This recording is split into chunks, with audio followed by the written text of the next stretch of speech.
Hello, everyone. Welcome to She Has Infinite Potential, your weekly reminder of just how awesome women are. My name is Kristine Beese, and I'll be the captain of your ship today. And I'm so excited for all of us to be here with our guest speaker, Janine Rogan. Janine is an award-winning accountant. She's the founder and CEO of the Wealth Building Academy. She is a TEDx speaker, a feminist, and the author of the brilliant book, The Pink Tax. Together, we're going to explain to you all what the wealth gap is, what is contributing to it, and what you can do to push back against some of the bad guidance that women are given when it comes to their money. Janine, I am a huge fan of you and all the work that you do. Thank you so much for being here with us today. Thank you so much for having me. I'm really excited about our conversation. I think it's going to be awesome. Me too. Everyone, feel free to drop in the chat where you're calling in from. If you want to include your territories, I've put you can go to Whose Land to find out where you're calling in from. I'm joining from Toronto, Ontario. This is the traditional territory of the Haudenosaunee, the Wendat, the Anishinaabeg, the Mississaugas, and the Mississaugas of the Credit. And Janine, I think you're from Alberta. Where are you joining us from today? I'm calling in from Treaty 7 lands, and which is the signatory lands of the Siksika and Pinaka nations and the Stoney Nakoda. Amazing. So Janine, you open your book with this awesome quote from Gloria Steinem: "The truth will set you free, but first it will piss you off," which I think it's one of my favorite quotes. I think it's so appropriate. The truth I think you're referring to in this is the wealth gap. How do you describe it? Yeah. So when we look at things like the wage and the wealth gap, I think we have to understand first and foremost that they're so multifaceted. There's not one thing that's going to solve all of, I guess, the world's problems or the gap between men and women. And so when we look at the wealth gap, we really look at the difference in wealth accumulated globally for different types of people. So men and women can be an example of that. That's the gendered wealth gap. But I think it's important to include other levels of intersectionality. So we know that white women have just 30% of the worldwide wealth, and women of color have just 2% of the worldwide wealth. So anytime we're adding in that intersectionality, we're going to see there's going to be a bigger gap. Yeah, and it's just frustrating. I know you you have a ton of references in your book, which I love, and I noticed that you referred to Marika Lynn Chang, who wrote Shortchanged, which I think she was one who first identified the wealth gap. I'm not entirely sure, but that's the first person I heard talk about it. Is anybody surprised by this? If it surprises you, put that in the chat, or have you heard about this before? Yeah, 2%. I know, Leah. Yeah, there's so much work to do. And I mean, that unfortunately, we don't capture a lot of statistics when it comes to other marginalized groups of people. So like this isn't even including what it looks like for people that are part of the LGBTQ2S+ community. The Indigenous communities here in Canada. Those wealth gaps get a lot bigger when we add those layers on.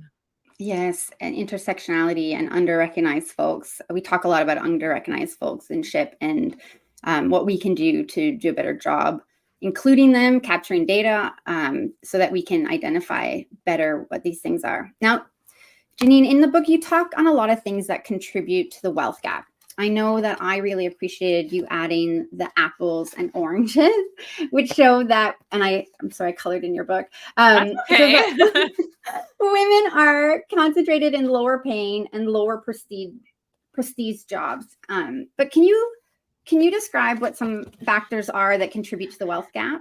Yeah. So like I said, it's very multifaceted, but I always like to start kind of at the wage gap. So we know that men and women are paid unequally. And again, any level of intersectionality we have, that just makes it worse. So we are starting out with less money to begin with. So white women, it's sitting at around 83 or 84 cents on the dollar. Women of color, just 62%.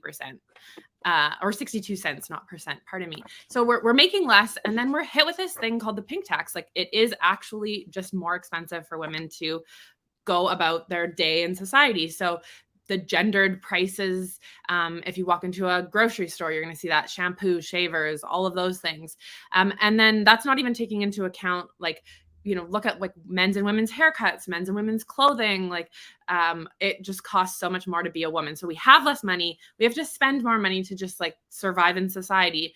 And then that ultimately is going to lead us to having less money to save and invest, which ultimately is going to drive that wealth gap.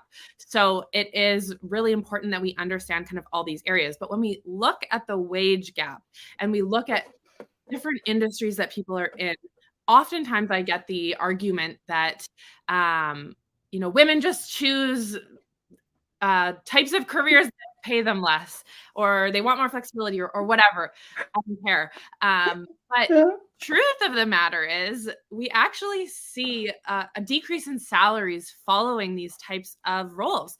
So a great example is women were actually the first software engineers. If you've seen the movie Hidden Figures, it kind of spells out that they were, a lot of women of color doing the coding, and they weren't taken very seriously. They weren't paid very well. But if we look in our society at some of the highest paying roles right now, it's I don't know, middle-aged white guys in Silicon Valley. So we've seen that shift. We also saw it go the other way with school teachers. So men actually used to be the predominant school teachers, and it was seen as quite a prestigious job. But as time has gone on, more women are in that area, and we've actually seen pay decrease.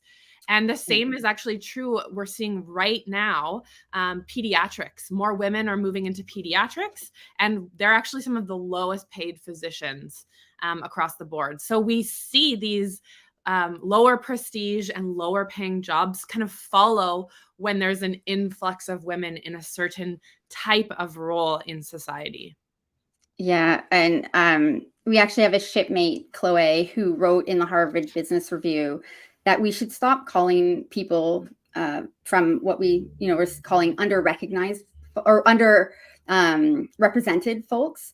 We should start calling them under-recognized, because it puts a bit of the onus back onto us, the Absolutely. people who see traditional power dynamics and see a specific person generally leading these organizations. I think in your book you talked about how many CEOs globally were male, and it's just too many. And how, by putting that onus back onto us, saying that we are the ones doing the under recognition. So, when you're talking about when women move into predominant roles within these industries, that those industries lose their prestige, I think that's pretty incredible, and kind of picks at that little thread that I get all the time as well. Oh, it's women's fault for choosing jobs that don't pay as highly.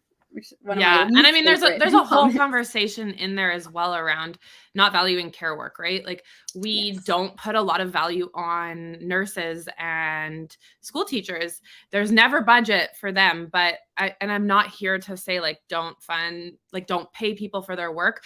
But there seems to always be budget for police officers and firefighters to have an increase in pay. And I'm not saying those jobs aren't important, but it's just interesting that we can find the money for those jobs to get paid, but not our frontline nurses or educators.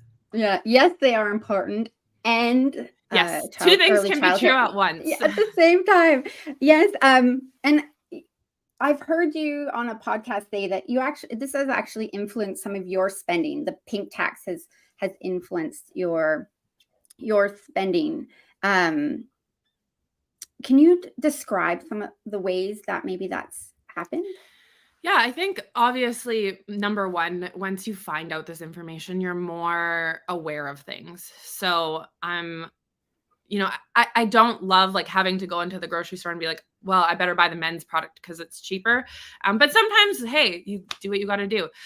But I think more than, the little decisions, I think it's opened my eyes really to just how our society is impacting women's ability to build wealth and ability to have the conversations around money.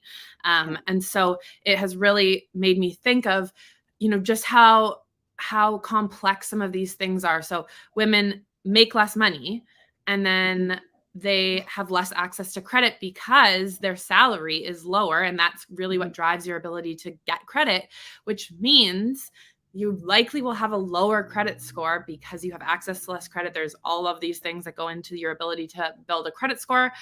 And with a lower credit score comes, a whole host of other issues. Maybe you then have to have a higher interest rate on one of your loans. So it just shows us how something so, I don't want to say small because the wage gap is a big issue, but something like the wage gap can impact how expensive it is and just like kind of perpetuate throughout society. And I think, like I said, it's not one size fits all. It's not like tomorrow we're going to be like, here's the one thing we need to do. It is so incredibly multifaceted, and we have to dig into these multiple layers to really understand it. Yeah, I agree. It feels a little bit like death, like 1,000 cuts by 1,000 cuts, right? It just feels like, and it does cascade from one to the other. And I apologize, I kind of skipped ahead on that last question, but that's okay. You actually wrote a whole book on the pink tax, and what I really appreciate is that you actually. So I would like you to define the pink tax as it's known, but I like that you actually take it further in the book, and you actually use it to cover a lot of these other systemic and persuasive issues that impact our lives. So to start for everyone, what is the pink tax? Like, how do we define a pink tax? So it's actually a term coined in the 70s to describe the gendered pricing difference between men's and women's products. So, like I said, shavers, shampoos, Bic tried to like do women's pens at one point. That didn't go over very well. But women often end up paying more for these things, or if they're the same price, the women's products often have lower volume in them. So if it's like a similar lotion with the same product or the same ingredients in it, the volume is going to be smaller for the women's products. And, that's not even taking into account things like, it wasn't until 2015 that we stopped in Canada charging GST on menstrual products. And GST is supposed to be for like luxury goods. Yeah. And I'm like, just ask any woman, like, is having your period a luxury? And I promise, I'm sure the chat will blow up. I promise that it is obviously not, but we have to be so mindful of these things. And there are so many other countries that haven't, ditched that tax. We're seeing in California, there's bills being passed around banning the pink tax, the pricing difference. I've seen, I think it's called Aleve in the US, but naproxen is the medical ingredient. And there's like an Aleve or a naproxen that's like brand name Aleve, and then the same Aleve, but like for menstruation cramps. And the price is different, but it's the same drug milligrams. It's the exact same thing, but because we're marketing it towards women, we add on this like additional tax, but it's not like, it's not really a tax per se. But it, and you've said this a lot, when you earn less money, but pay more, you're really, it's a double whammy. And I actually hadn't heard about that example. The part that I also think about when I think of the pink tax is almost shrinkage, right? So it's pinked and shrinked, so it's less than, and that happens a lot. And my fear about this and how this impacts sort of the work that I do is that it's sort of now women expect that if it's for women, it also means less than. And so how can you be women centric without removing the value that you're giving? So I don't know if you've come across that yourself when talking about the importance of some of the issues in the book, or the issues that impact women, but I know that is a fear that's brought to our attention all the time. Yeah, I've heard that. And it's, like women's conferences or women's groups, and then it's less than. And I think that it's important to create space, obviously, for any type of person that is dealing with challenges in this world. But I also think there's a role to play for men. Absolutely. And I talk about it in the book. My number one piece of advice to men, if you want to be a good ally, is to go tell a woman that you work with what your salary is. To just like start that conversation. Like, yes, there was an anecdote in your book where you were training your junior, and I can't remember the numbers, but it was, I think the person you were training was making 20% more than you were. 23% more. So I was making $53,000 back in the day at one of the accounting firms. And this guy, I was training him. I don't remember his name. I wish I could, because I'm like quite thankful to him. But he told me he was making 70 grand, and we were the same level. He had just been hired. And if he had not have told me that, we were kind of up for like not promotions, but raises, et cetera, at that point in time. And I was thinking to myself, like, okay, I'm making 53, like 65 would be good. Yeah. And if he hadn't have said that he was making 70, I never would have been like, I would have been like okay with 65 and I still would have been making $5,000 less Yes. than him. So without Yes. that information, it's impossible to start to close the wage and the wealth gap. So I think it's critically important for men to play a role in this as well. Absolutely. And I'm going to shout out to another Canadian woman working in this space, Alison Venditti. She runs Mums at Work. And she just had a post the other day that said, with salary negotiation, if you want $65,000, right, you're at, then make your range 65 to 80. And I just thought that was great. So another quote that I wanted to highlight in the book that you write is, not investing is one of the most expensive mistakes you can make in your lifetime. And I completely agree with this. This is one of the things that we see impacting women's wealth the most at Untangle Money. And I just, now that we know some of the things that we're facing, what is your, one takeaway, or what can women do differently? What can our audience take away from today that maybe they don't know? I mean, investing is crucial to building wealth. We will not close the wealth gap without women investing. And we know that about 70% of women keep their money in cash. And I know that interest rates are like higher right now, and you might be able to find, 3% in a savings account or 6% in a GIC or wherever you're calling in from, whatever those kind of accounts are called. But the stock market on average returns 10% per year. And that has been the average since the inception of the stock market. So if you're not earning close to that, you're losing out on your money. And the difference between someone who invests and doesn't invest is close to $1 million over the course of their working career, which if you think about how much we're actually going to have to save for retirement, that's huge. Most of our generation does not have pensions. There are a couple people that might, and that's amazing, that's great, but most people, their retirement is going to be a lot on them. Obviously, if the government provides a little bit, that's great, but I do think that we will not close the wealth gap without investing. And why it's important is obviously financial independence, financial security, but the other piece of it is power. And I feel like we don't talk about this enough as women, because if women want money, they're crass or they're greedy. But if they marry a man who makes more money than them, then what are they? They're gold diggers. Gold diggers. Yeah. Right. So we cannot win. We cannot win. So I think we just need to blow it up and invest, because investing and having more wealth means power. So power to impact policy, to impact change in your community, power to invest in businesses that you believe in, whether that's buying from women-owned businesses, or maybe you get to the point where you become an angel investor and you can do some investing in women startups that are really crucial to you. Once you have wealth and you have that power, you really ultimately have freedom of choice, freedom to not be constrained by kind of all of the stuff that society puts on us. So I mean, I could go on about this forever. Investing is so crucial. It is going to not only obviously get you to financial independence, but give women back the power in our society. Yeah, I 100% agree. Women, I just want to say two things. Women are incredible with money. They are amazing at saving dollar for dollar. We save more than our male counterparts. And I don't want to disparage men. I just want to push it back against the norm that women are bad with money. Secondly, women are better investors than men. Absolutely. When we do invest, we get better returns so risk adjusted than our male counterparts. And this has been, there's a lot of factors that go into it. Go ahead. I was just going to say, like, it's because there's a study called Boys Will Be Boys, and that's the study where this was originally found. And it's because like women are less emotional. And I put that in quotation marks because I just think it's so funny that that's been used against us for so long. But because we're less emotional and make less like quick decisions when it comes to our investments, we actually are better investors.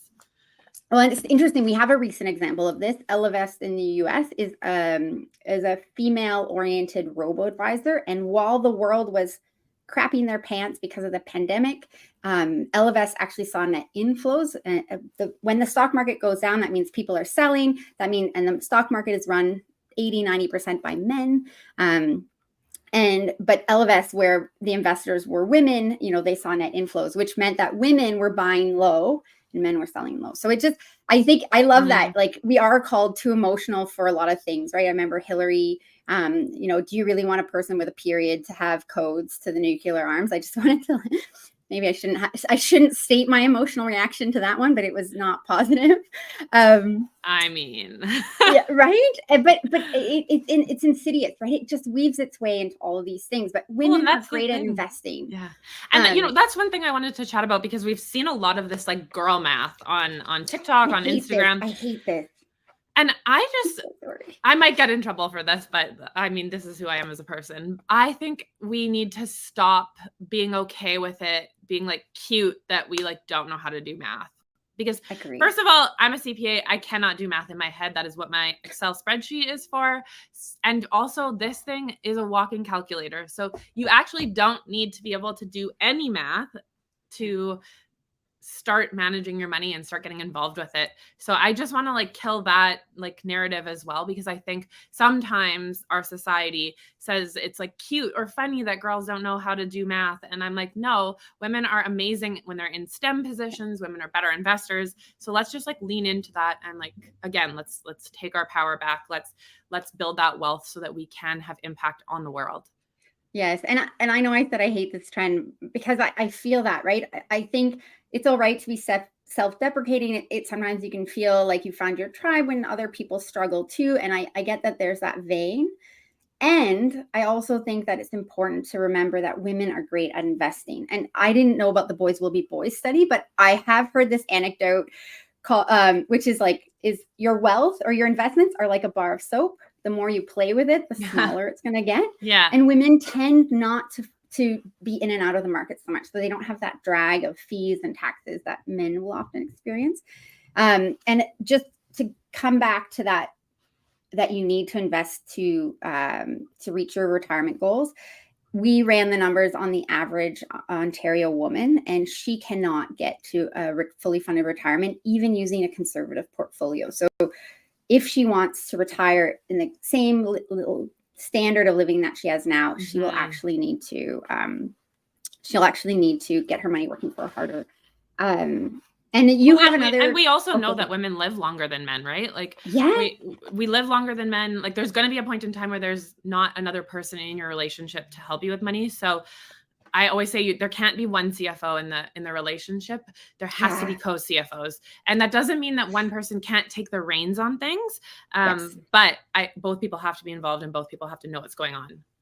Yes. You had a great, a couple great sort of stories about the problem with sort of relinquishing the reins to somebody else. And another one that I really loved is you have this 48-hour rule. And I think this is great for people with ADHD as well. So impulse spending and not telling yourself you can't. And I like how you push back against diet and restrictive culture, but making sure that it's aligning with what you want out of life. And it's not an emotional need that you're trying to fill with a purchase that isn't going to get you there. And the other thing that I like to say is start today. Today is the youngest you're ever going to be. And what I think saying? The best time to plant a tree was 20 years ago. The second best time is today. Like, it's today. It's the same with investing. Yes. So I think I'm going to wrap it up. Janine, where can everybody find you? Because this is just an intro. Absolutely. I love connecting with people online. So obviously come follow me on LinkedIn or Instagram, YouTube, TikTok. I'm everywhere. At Janine Rogan is the handle across kind of all the social media platforms. If you'd like to pick up a copy of the book, you can check it out at pinktaxbook.com. And I also have investing resources and courses that I teach, and those can be found at thewealthbuildingacademy.com. Amazing. So thank you, Janine, and everybody for joining us today. You'll be able to find a recording of this on our YouTube channel. She Has Infinite Potential. Make sure you check out Janine Rogan, check out the Wealth Building Academy, as she said, check out her book, The Pink Tax. Next week, are you ready to customize your career or business so that you can finally make work fit in your life instead of the other way around? Join She Has Infinite Potential as we welcome the fabulous Sybil Stewart to share her personal journey and how she works with their clients to find custom solutions in a cookie cutter world. She's going to be joined by the incredibly talented SHIPmate Kristen Spencer. You do not want to miss it. Thank you to my shipmates, Kristen, Malia, Anne, Chloe, Stephanie, Kirsten, and Dr. Farzana. Until next week, stay ship-shape.